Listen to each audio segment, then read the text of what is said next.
Hi, Titanic Tim here. I'm so glad you came. Come on in. There's a man out by the sea, and there's no one like him. He's no more than you and me. As Titanic did, with a heart full of history and a mind full of dreams. He's collecting all the relics from the ship of steam. He's Titanic.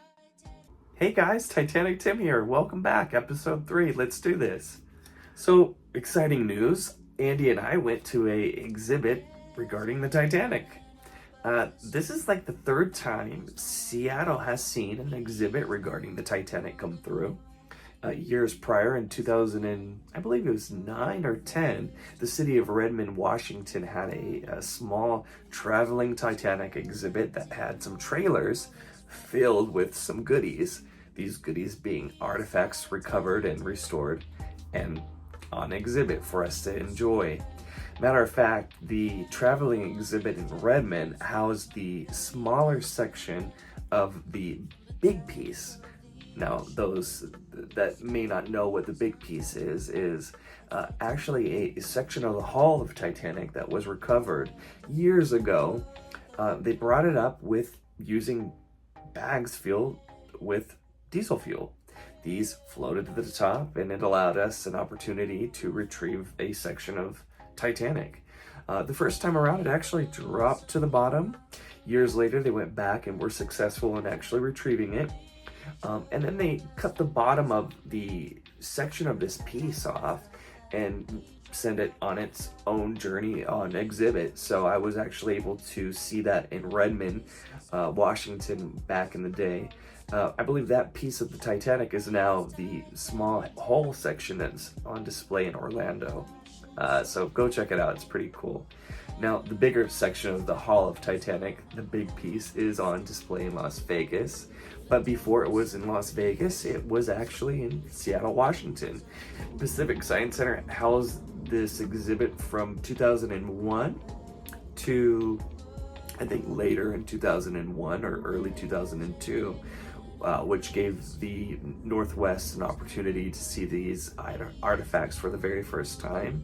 And that was pretty cool. I have a wonderful memory going through the exhibit and taking pictures of the big hull piece with a disposable Kodak camera. Great time. I remember how eerie it felt being in that exhibit. It was very dim and dark, and the artifacts were lit up with very small, I think, LED lights. So it was very eerie, and it almost felt like you were under the ocean. But that was a great experience. I went back to that exhibit with my mom, with my partner at the time, with friends. I was a frequent of the gift shop, of course. And anyways, great time and great memories, of course, with the big piece. But back to the exhibit in which Andy and I went to recently in Seattle. This exhibit is basically items that were from passengers. Now, as passengers were exiting the Titanic, they had things in their pockets. Pocket watches, menus, letters that they were intending to mail, things that were addressed on the Titanic using stationery, postcards in which you could retrieve in the barber shop in the lower half of the grand staircase of Titanic. And these items were hauled off as the passengers exited the sinking ship. Now, as they pass away, they're handed off to their loved ones, and for years and years, decades and decades, they've been on display in families and then eventually sold at auction to Titanic collectors. And one of the items that caught my attention was of a little calling card. Now, this isn't the exact calling card that I saw in the exhibit, but it matches. The one on display, of course, was of a passenger that was on the Titanic, a third-class passenger by the name of Velen Oman. Now, Velen Oman had a hymn book with her. Beautiful hymn book. And inside that hymn book, she had a little bookmark. Now, back in the day, calling cards were an opportunity to hand out your personal information to individuals that you wanted to know. So much like a business card today, uh, this is what one of those cards would look like. And you open it up, and it just basically provides the individual's name and way to contact them. But in this individual's handbook was just this little simple piece of paper, and I thought, how simple, but if that piece of paper could talk, the stories it would tell. It survived the sinking of the Titanic. So soon after, I was able to research and identify what that piece of paper was and confirm, in fact, that it was a calling card, and I got the exact identical copy of one. But the Titanic exhibit in Seattle was an opportunity to see collections, items that I've never seen before. And again, these are never an item that has been recovered from the bottom of the ocean, but simply items that are of hand-me-downs, possessions that were of passengers for years and years and years. Now, for example, this necklace was worn by passenger Kate Phillips. Now, Kate escaped the Titanic on the very last lifeboat, number 11. Now, the necklace was called Love of the Sea, and the necklace was actually the inspiration behind the Heart of the Ocean in the 1997 movie Titanic. Now, the necklace was actually a gift from Henry Morley, her lover. Henry Morley boarded the Titanic with her under fictitious names Mr. and Mrs. Marshall. This was to avoid being located once they moved to America. Unfortunately, Mr. Morley drowned in the sinking of the Titanic, and the necklace remained on Kate. Several months after the sinking of Titanic, Kate discovered she was pregnant. Clearly, she was pregnant with Mr. Morley's child that was also conceived on Titanic. Now, the necklace in which we see on display here in Seattle, I'd imagine was an heirloom within the family for generations, eventually sold to a private collector, and now we can see it on display in the exhibit in Seattle. And as I mentioned, a lot of these items were placed in the pockets of escaping passengers the night that it sank. But there are also items belonging to Titanic's sister ships, such as the Olympic. Now, this piece of coal here was the one piece on display that actually was recovered from the bottom of the ocean. No other artifacts belonging to any passengers were recovered or placed on exhibit. Now, there are some items from the actual Titanic. They're just not artifacts from the bottom of the ocean that were retrieved and restored.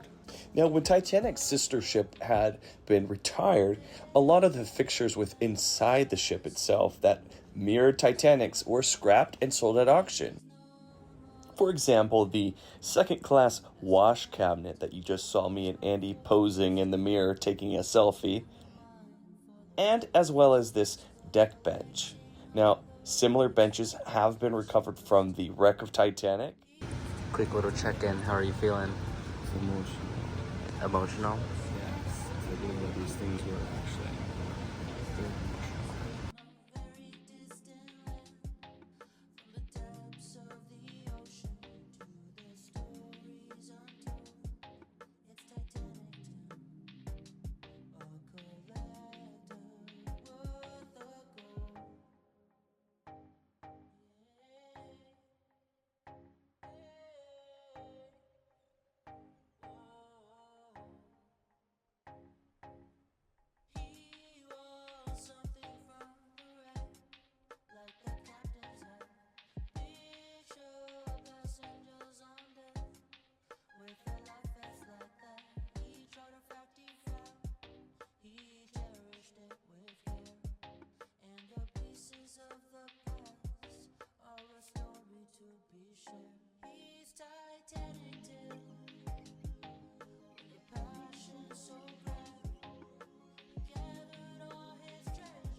Now, a lot of these items, as I've mentioned several times, were taken off the Titanic and placed in pockets as they escaped the sinking of the ship.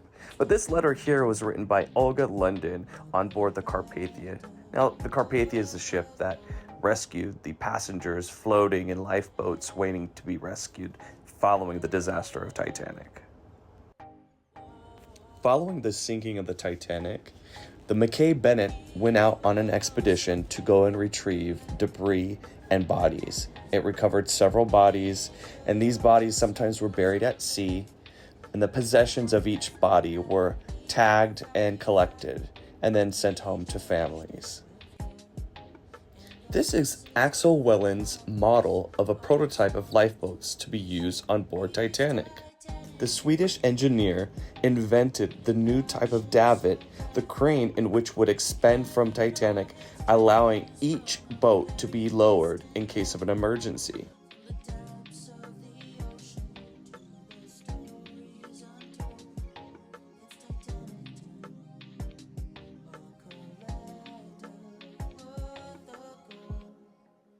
There's a man out by the sea, and there's no one like him. He's known more than you and me. As Titanic did, with a heart full of history and a mind full of dreams. He's collecting all the relics from the ship of steam. He's Titanic Tim, with a passion so grand. He gathered all his treasures from a very distant land, from the depths of the ocean to the stories untold. It's Titanic Tim. Out of the 3,500 life jackets that were aboard Titanic, only 6 survive today. Both Andy and I became overwhelmed in emotion when we saw the names of individuals perished on board Titanic. And sure enough, there was someone by the last name of Mason. We both had a wonderful time and highly suggest this exhibit for those visiting or live in Seattle. Until next time, take care.